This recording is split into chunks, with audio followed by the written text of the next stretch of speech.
One of the biggest stories of the year, pitcher Chad Bettis and his two-time battle with cancer. Troy Renck talked to Chad this week about the comeback of the year.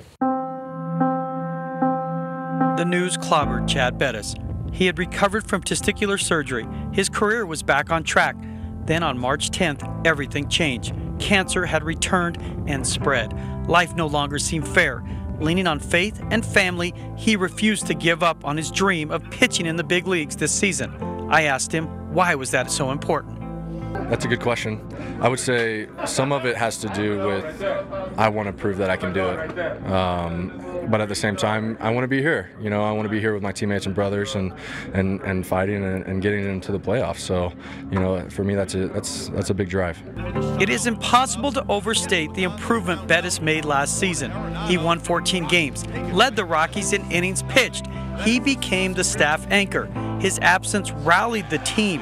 But it was the birth of his daughter that accelerated his recovery as he underwent 9 weeks of aggressive chemotherapy. Honestly, it's hard to put into words because the first I would say 6 days of the treatment were really hard, and then being Monday through Friday, and then that first Tuesday, and then she was born on March 29th, and you know that was really hard until she was born, and I think everything got really easy. Our perspective changed from how are you feeling to how's she doing, and how's Christina, my wife, doing, and I kind of like that. Bettis has become the best possible pest, always pushing forward. The Rockies training staff adjusted his schedule to reflect his progress. Bettis threw live batting practice this week with 2 more tentatively planned before he goes out on a rehab assignment. It's yet another step in a life now measured in milestones. He has gone from patient to pitcher. He is a survivor. You know, I feel like the strength was always there. Coming back when I joined the club in June, it felt like it was there.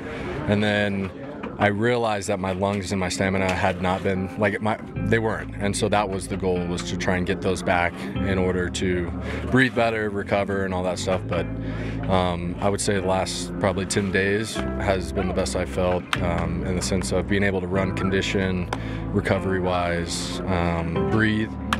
So no, it's, you know, I feel great. I feel great. You know, I feel back to normal. Like, I think I can honestly say that I feel 100% normal. Nice job, Troy. And Jeff Howe, great job putting that story together as well.